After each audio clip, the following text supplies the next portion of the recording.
금요 기도에 나오신 성도님들 환영하고 축복합니다. 오늘 새 마음이라는 제목으로 함께 말씀을 나눌 텐데요. 은혜가 있기를 소망합니다. 자, TV나 그 SNS를 이렇게 보다 보면요, 자주 등장하는 콘텐츠가 있습니다. 바로 낡고 그리고 오래된 집을 새 집처럼 인테리어해서 이렇게 바꿔준다든지, 그리고 정돈 정리가 안 된 공간을 정리해주고 정돈해서 청소도 해주고 배치도 새롭게 해서 새로운 공간으로 이렇게 만들어 준다든지 하는 그런 메이크오버라고 하는 그런 프로그램이 있습니다. 우리 교육자실에도 이 메이크오버에 매우 능한 분이 한 분 계십니다. 예? 장로님 어떻게 하셨어요? 아시네요. 안호성 전도사님. 여러분 아시는지 모르겠지만 안호성 사님 그 장점 중에 뭐 많은 장점이 있지만 뭐 화를 안 낸다, 예, 뭐 돌부처상, 요거 교회에서 돌부처상이라뇨, 뭐 그만큼 이제 이렇게 뭐 인상이 참 좋다는 거겠죠. 그런 것들도 있지만 여러분 놀라지 마십시오. 정리정돈을 매우 잘합니다. 예. 그래서요, 이렇게 보시면은 어딘가 구석에 뭐 정리가 돼 있잖아요, 정돈이 돼 있잖아요. 그러면 안전사님이 하신 겁니다. 예. 교역자실 안쪽에 창고도요, 어느 날 출근을 했는데 뭐지? 하고 봤더니 새벽 예배 끝나서 혼자서 다 정돈을 한 거예요. 버릴 거 버리고 배치 다시 하고 해서 공간을 얼마나 깔끔하게 깨끗하게 했는지, 심지어 이 물건이 어딨지라고 찾을 수 없는 곳까지 쉽게 찾을 수 있도록 잘 정리를 해놨습니다. 그리고 여기는 어떻게 건드려야 되나 하는 그 1층에 그 잘 모르겠지만 계단 아래에 또 창고가 있습니다. 청년부, 청소년부에서 이렇게 사용하는 창고가 있는데 어저께 들어갔다 깜짝 놀랐습니다. 잠을 자도 될 것 같아요. 예, 방이 하나 생겼습니다. 예, 한번 궁금하시면 가시다가 1층 계단 밑에 창고 한번 들어가 보세요. 깜짝 놀라십니다. 예. 그뿐만이 아닙니다. 정말 이곳저곳 이렇게 정리정돈을 참 잘하고, 뭐 하고 있나 보면은 이렇게 청소하고 하고 있는데 덜 바빠서 이러나 뭐 이런 생각이 들어서 일을 더 시켜야 되나 막 이런 생각을 들기도 하지만, 정말 자기 시간을 쪼개서 좀 더 일찍 나와서 이렇게 청소하고 이렇게 정리하는 모습을 보면서 이분 이런 또 달란트와 또 장점이 있네라고 또 새롭게 깨닫습니다. 같이 사역하고 있는 입장에서 굉장히 좋습니다. 예, 이런 칭찬을 했으니까 앞으로 더 많은 곳이 예, 초빙하세요. 예, 우리 기관들 초빙하세요. 유치부 예약, 예, 좋습니다. 이렇게 메이크오버라고 하는 그런 프로그램이 있는데요. 근데 이렇게 단순히 공간이나 집만 바꿔주는 것이 아닙니다. 패션이나 또 메이크업, 이런 재능이 없던 사람을 완전히 연예인처럼 머리부터 발끝까지 변신시켜 주기도 합니다. 요즘 K 뷰티라고 해서 그 연예인, 뭐 우리 한국 아이돌 연예인 화장품이 굉장히 유명한데요. 그래서 한국에 방문하는 많은 관광객들이 특별히 한국 화장법을 배우고요, 또 그리고 한국 화장품을 사가는 것이 유행입니다. 심지어 외국에 나가서 외국 사람에게 한국식 화장을 해줘서 이전과는 정말 많이 다른 그런 모습으로 바꿔주기도 합니다. 그럼 여러분, 화면에 비친 이런 출연자의 모습을 보면은 뭐 이런 생각을 할 수 있죠. 우와, 어떻게 사람이 저렇게 변할 수 있을까라고 감탄할 수 있습니다. 여러분도 저를 보면서 조금 감탄할 수 있는데요. 제가 지금 한 10kg 정도 뺐습니다. 근데 별로 티가 안 나죠. 예.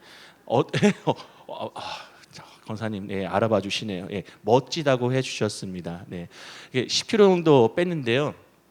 분명히 많은 권사님들이 살 뺀다고 그러면은, 목사님 살 안 빼도 돼요, 지금 다 좋아요, 멋있어요, 안 빼도 돼요, 괜찮아요 했는데, 살 빼고 나니까 우리 유 권사님처럼 잘 빼기 잘했어요. 더 예뻐 보여요. 왜 그동안 안 뺐어요? 뭐 건강을 위해서 빼긴 했는데요. 혈압도 정상으로 또 돌아오고, 몸무게가 이렇게 좀 이제 체중이 좀 빠지니까 좀 덜 피곤하고, 또 그리고 혈색도 좀 도는 것 같지 않습니까? 이건 제가 화장품을 좀 발라서 그런 겁니다. 이렇게 갑자기 사람이 변하면은, 어떻게 사람이 저렇게 변할 수가 있지? 이렇게 느낄 수가 있습니다. 그런데 여러분, 겉모습을 바꾸는 것보다 100배, 1000배 더 어려운 변신이 있는데요. 그것은 바로 사람의 마음과 또 성품이 바뀌는 것입니다. 흔히 세상 사람들은 사람은 절대 안 변한다고, 사람은 고쳐 쓸 수 없다, 고쳐 쓰는 거 아니다라고 이렇게 말을 합니다. 성격이 불같던 사람이 갑자기 온화해지거나, 또 그리고 평생 이기적으로 살던 사람이 갑자기 베푸는 삶을 살면은 주변 사람들이 야, 저 사람 왜 저래? 해가 서쪽에서 뜨겠는데 야, 무슨 일 있나 하면서 그렇게 의아해 할 것입니다. 또 사람이 변하면 이런 말들 많이 하죠. 죽을 때가 됐나벼. 예. 그만큼 사람이 변하는 것이 어렵고, 그리고 변하면은 당황스러움을 느낄 수가 있는 것이죠. 사람의 본질을 쉽게 변하지 않는다라고 하는 것을 잘 알고 있기 때문일 것입니다. 그런데요, 오늘 우리가 함께 읽은 이 본문에는 인간의 기술이나 결단이 아니라 하나님의 초자연적인 어떤 역사로 말미암아서 완전히 다른 사람으로 변화되는 한 인물이 등장합니다. 바로 이스라엘의 첫 번째 왕으로 택함받은 사울입니다. 하나님께서는 그에게 오늘 말씀을 보니까 새 마음을 주시고 성령을 부어 주셨습니다. 그랬더니 놀라운 일들이 일어나는데요.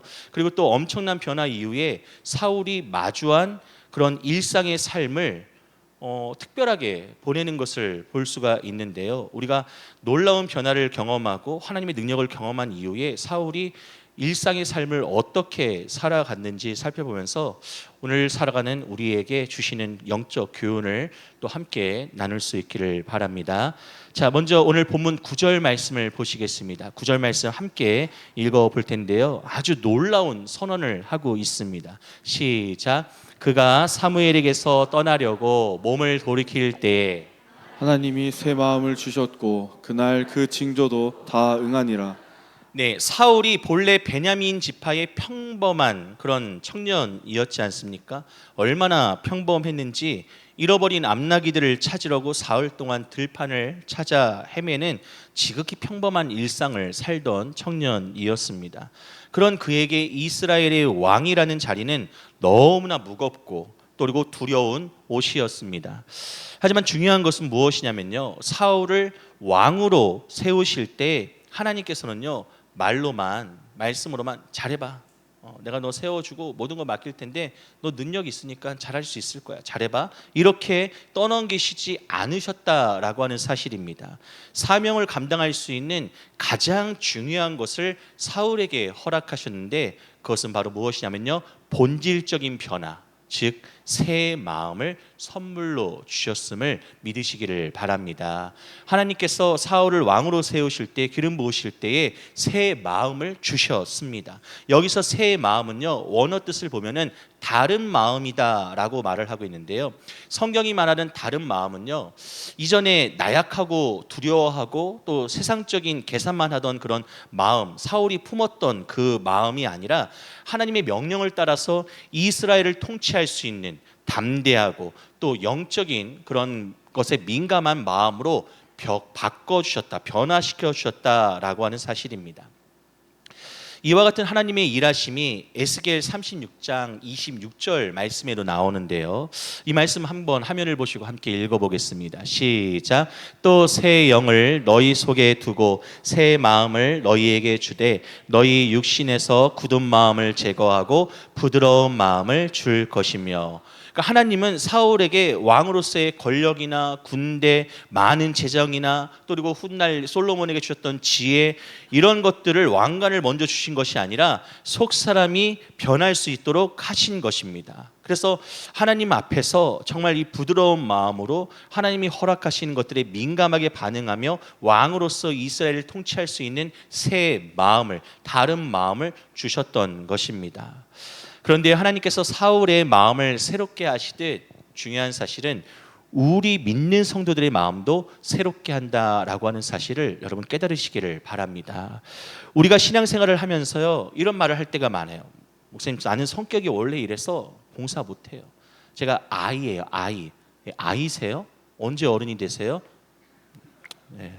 뻔뻔하게 나가야 되는데 MBTI I, 그러니까 내향적인, 내성적인 그런 사람이요라고 말씀하시는 분들이 있습니다. 또는 나는 원래 믿음이 약해서 순종 못해요라고 말씀하시는 분들이 있어요. 근데 맡기만 하니까 맡기는 거예요. 예, 순종하셔야 돼요.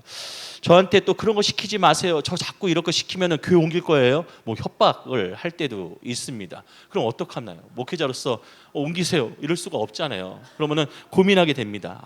맡기지 말까? 근데 이렇게 감동이 있잖아요. 이분이 이 일을 해주면 참 감사한데, 그럼 또 기도하고 또 권면하고, 우리 또 충청도라서가 아니라 그래도 우리가 예의적으로 한 3번은 이제 권하면서 여러분 3번이 되기 전에 수용하시기를 바랍니다. 뭐 이런 얘기해도 되나 모르겠는데 안전사님이 예배 전에 갑자기 막 기쁘게 막 사무실로 들어오는 거예요. 무슨 일이에요? 그랬더니 그동안 이제 권하고 이렇게 뭔가 기도하고 이렇게 했던 일이 있는데 그게 잘 된 거예요. 예. 뭐 말할 수 있지만 뭐 그래도 좀 부끄러울 수 있으니까요. 그게 잘 됐다고 좋아서 온 거예요. 자기가 누구에게 이런 일을 부탁했는데 그 당사자가 고민해 봤더니 이게 고민할 문제가 아닌 거죠. 하나님이 내게 맡겨주신 이 귀한 일들을 정말 순종함으로 잘 감당해야 되겠다라고 하는 그 대답을 듣고 막 기뻐서 들어왔는데 제가 다 기쁘더라고요. 목회자의 기쁨이 별거 없습니다. 별로 기쁜 일이 없는데 성도님들이 함께 해주시고 협력해 주시고 목회자의 말을 존중해 주시고 또 도와주시면 얼마나 감사하고 기쁜지 모릅니다. 많이 도와주시기를 바랍니다. 표정이 안 바뀌시네요.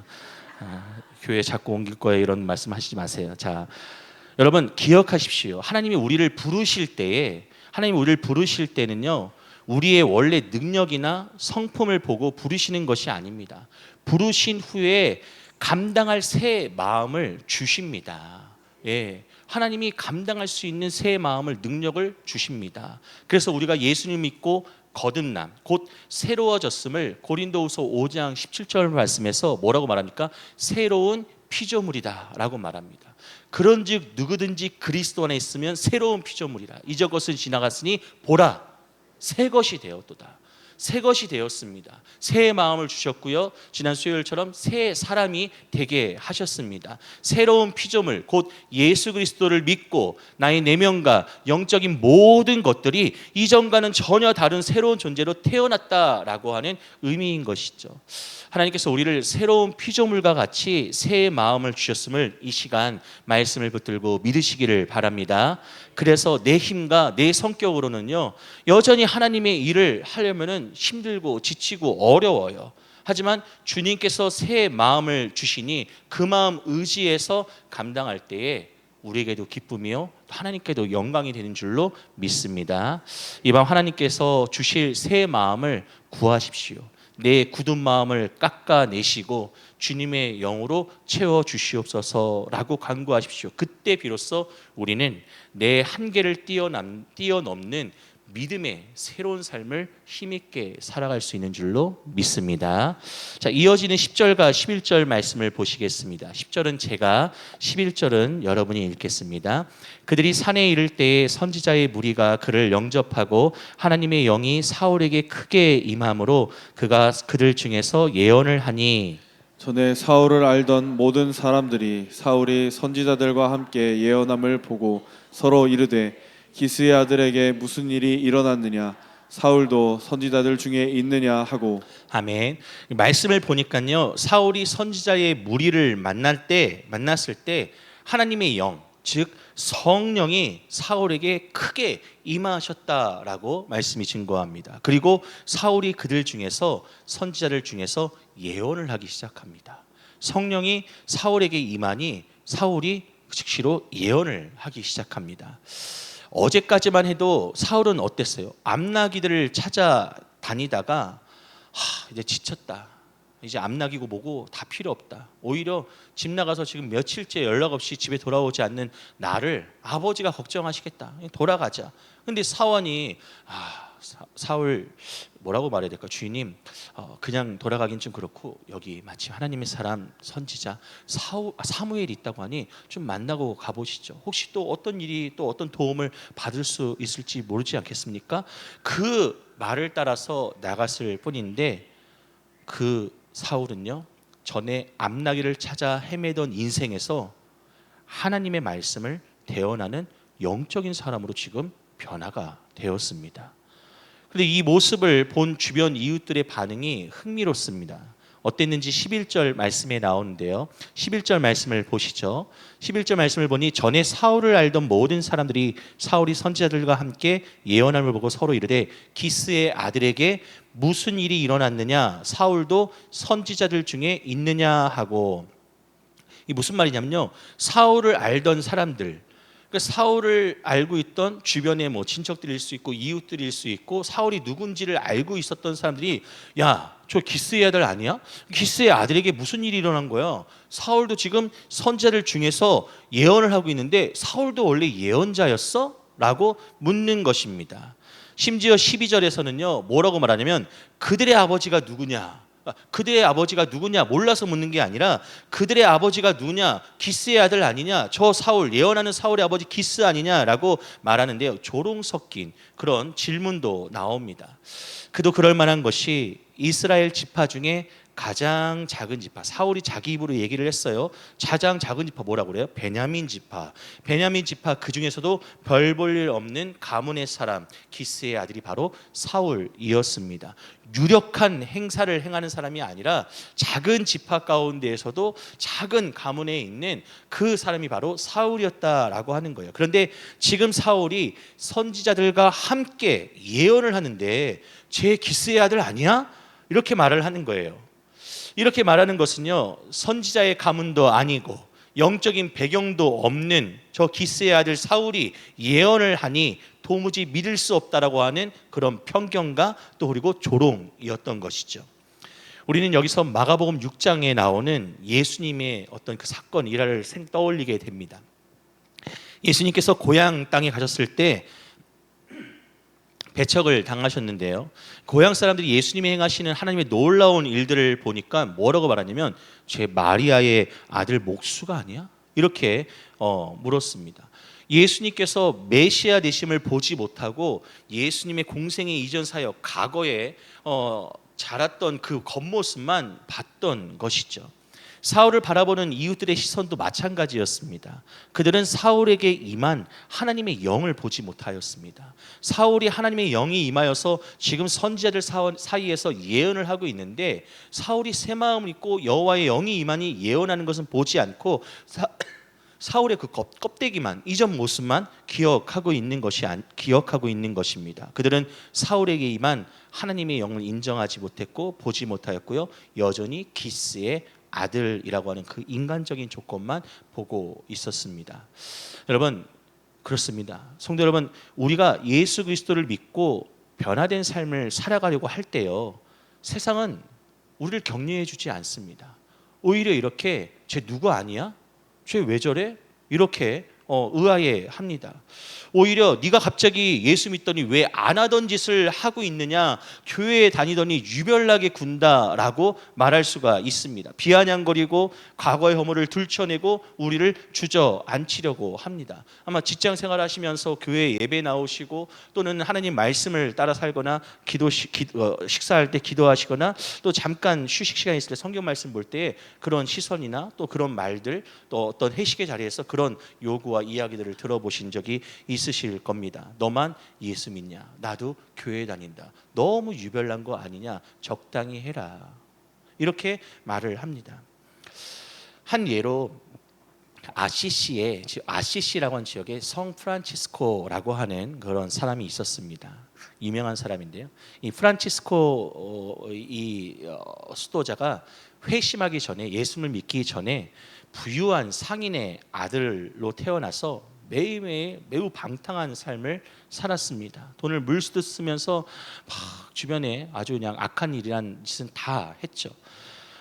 그런 그가 예수를 믿고 변화를 받아서 예전 방탕한 삶을 버리고 수도승으로서의 삶을 살아가고 있는데, 길을 지나가다가 시장 한켠에서 예전에 같이 놀던 술집의 여인을 만납니다. 술집 여인을 만납니다. 그래서 술집 여인이 이 수도승이 된 프란치스코를 보고 반가워서 붙들고 이렇게 말합니다. 프란치스코 오랜만이에요.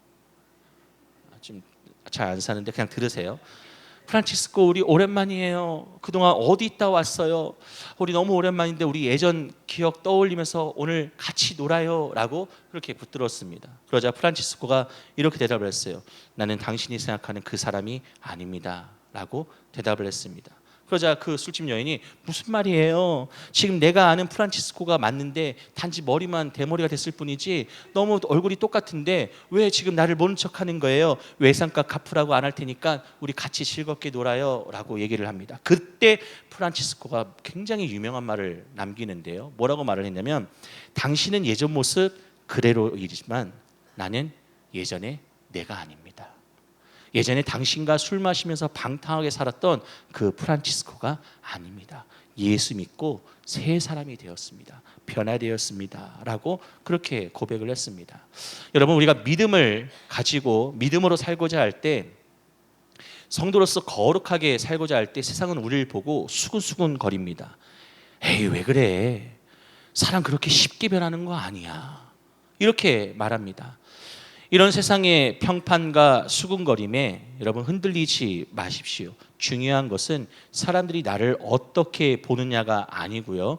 하나님이 지금 내 안에 행하신 영적인 변화가 진짜인가 하는 것입니다.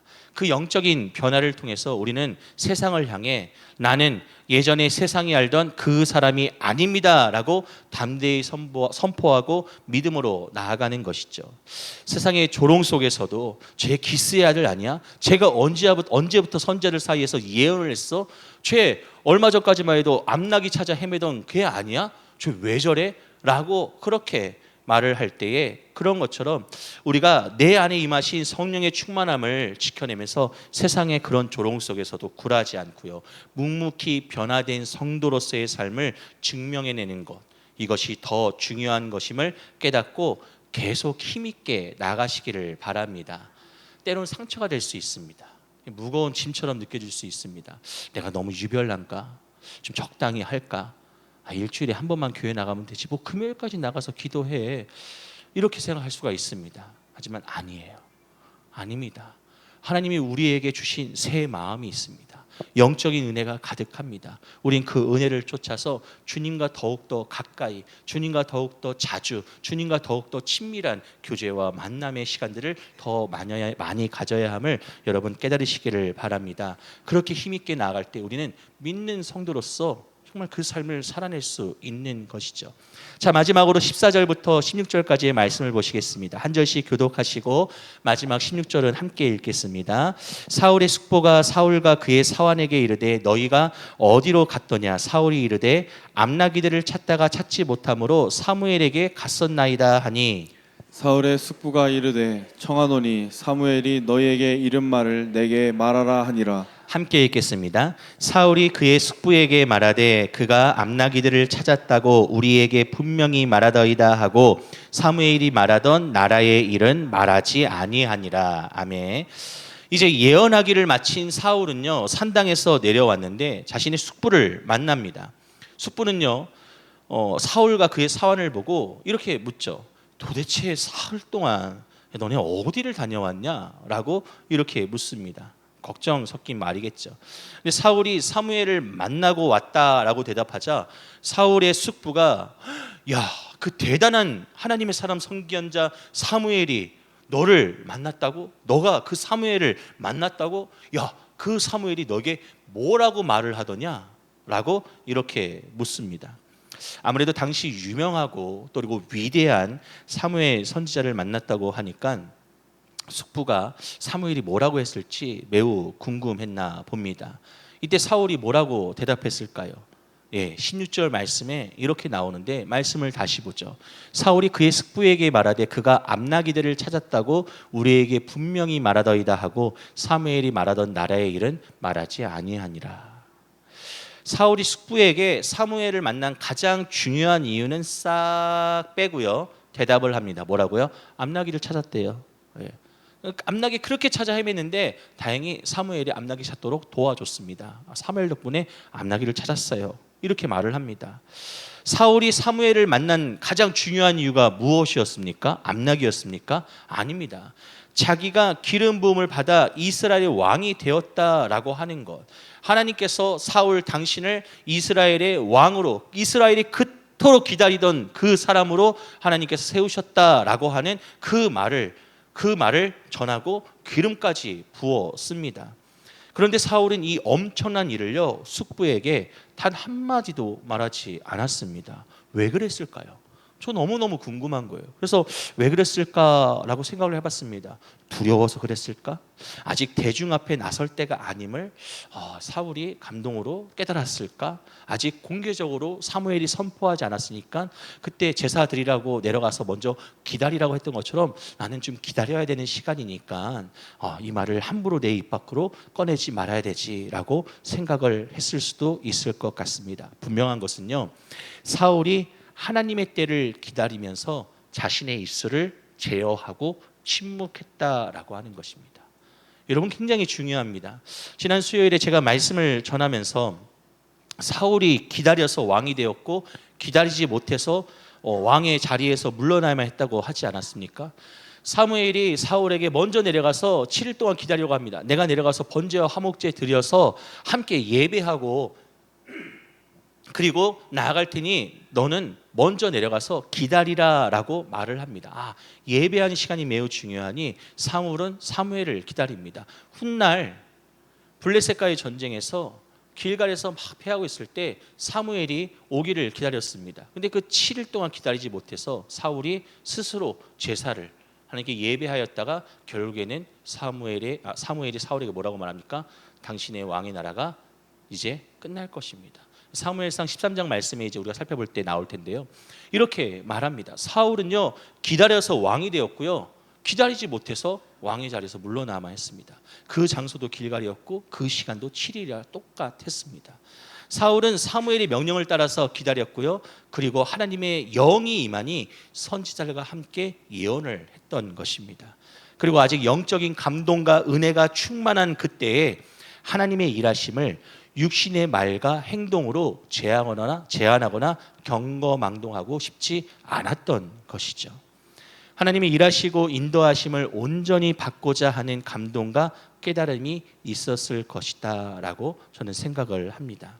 아직 공개적으로 왕으로 세움받지 못했기 때문에 침묵과 기다림을 택한 사울, 왕이 될 것이라고 하는 대단한 영적 체험을 했음에도 불구하고 그는 다시 암나기를 찾은 지극히 평범한 일상, 작은 자의 자리로, 정말 베냐민 지파의 작은 가문의 기스의 아들로서 그냥 그 평범한 삶으로 다시 돌아가서 묵묵히 자기를 그리고 자기의 삶을 제한하고 살아가는 것을 보게 됩니다. 여러분, 그렇습니다.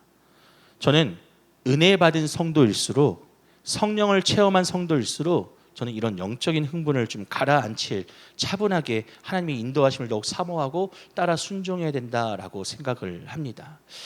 왜냐하면 많은 성도가 은혜를 받거나 또 특별한 영적 체험을 하고 나면요, 그것을 금방 자랑하고 싶어하거나 또 당장 이 삶에 대단한 어떤 눈에 보이는 변화가, 어떤 사건이 일어날 것이라고 생각하면서 막 조급해합니다.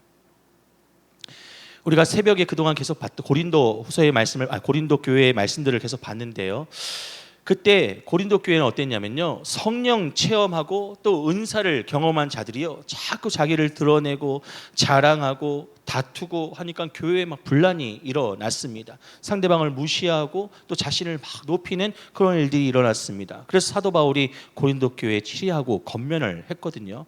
이렇듯 우리는 기적과 놀라운 은혜를 경험하면은요, 영적으로 막 흥분하기가 쉽습니다. 성령 체험이 때로는 하나님의 말씀보다 나로 하여금 더 앞서 나가게 하는 그런 어떤 열정으로 또 보여 나타날 때가 있기도 합니다. 그러나 진짜 믿음의 실력은요, 저는 이렇게 생각합니다. 은혜를 받은 직후에 성령의 놀라운 역사를 경험한 이후에 다시 돌아와서 정말 어떻게 보면 지루하고 평범한 일상을 어떻게 살아내야 되는지를 정말 고민하고 그 삶을 살아가는 것, 이것이 진정 정말 믿음에 가진 실력이다라고 생각을 합니다. 여러분, 성령이 충만한 사람일수록요, 하나님의 은혜를 경험한 사람일수록요, 평범한 일상을 우리는 힘있게 또 평소와 같이 살아가야 됩니다.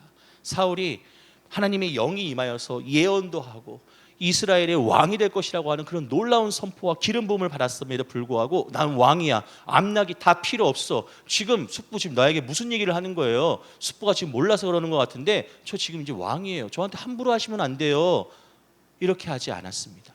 다시 돌아가서 자신을 제안하고 암나기를 찾아서 집으로 돌아가 하나님이 부르실 때까지 기다리고 자기가 왕으로서 세움받아 그 일을 감당할 때까지 평범하고 어찌 보면 너무나 지루하고 또 그리고 일상적인 삶을 또 살아갔습니다.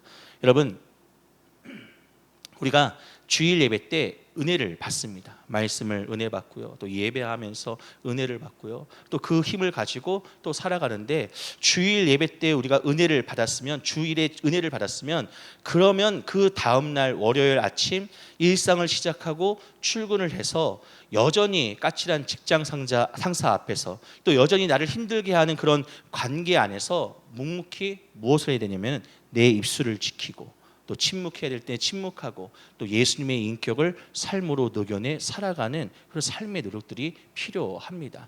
은혜를 받았으면, 우리가 은혜 받았으니 와, 난 이제 정말 놀라운 하나님의 사람으로 정말 세상이 감당 못하는 일을 할 거야, 나는 직장도 다 때려치고 선교하러 갈 거야, 나는 막 죽은 자도 살리고 병든 자도 고치고 내 방언하고 예언하고 막 할 거야, 나의 일상은 다 필요 없어, 이게 아니라 우리가 은혜 받아서 그 은혜 받은 힘으로 또 평범한 월요일, 반복되는 일상, 지루할 수 있고 만나고 싶지 않은 그러한 관계를 또 나가서 만나고 우리가 감당할 일들을 묵묵히 해내야 됩니다. 대단한 체험을 자랑하기보다 하나님의 때를 기다리면서 일상 속에서 나를 가릴 줄 아는, 여러분, 깊이 있는, 영적인 깊이가 있는 성도의 삶을 살아가시기를 축복합니다. 말씀을 마치겠습니다. 사랑하는 성도 여러분, 오늘 말씀은요, 하나님께서 새 마음을 주셔서 사람을 어떻게 바꾸시는지, 또 그리고 변화된 사람이 일상의 자리에서 어떻게 머물러야 하는지를 잘 보여주고 있습니다. 사울을 통해서요. 하나님은 저와 여러분을 예수 그리스도의 보혈로 씻겨주시고 또 성령을 부어주셔서 이미 새로운 피조물로 능력 있게 힘 있게 살아가게 하신 줄로 믿습니다. 근데 사울과 같이 우리에게 이와 같이 새 마음을 주셨다라고 하는 것이에요. 그래서 우리는 더 이상 세상의 종이 아닙니다. 하나님의 자녀라고 하는 왕 같은 제사장들입니다. 세상은 여전히 우리의 옛 모습을 기억합니다. 우리의 약점을 보면서 네가 무슨 성도냐 때로는 비웃을 수도 있습니다. 그리고 유별나게 하지 마라, 적당히 하라라고 말할 수가 있습니다. 하지만 낙심하지 마십시오.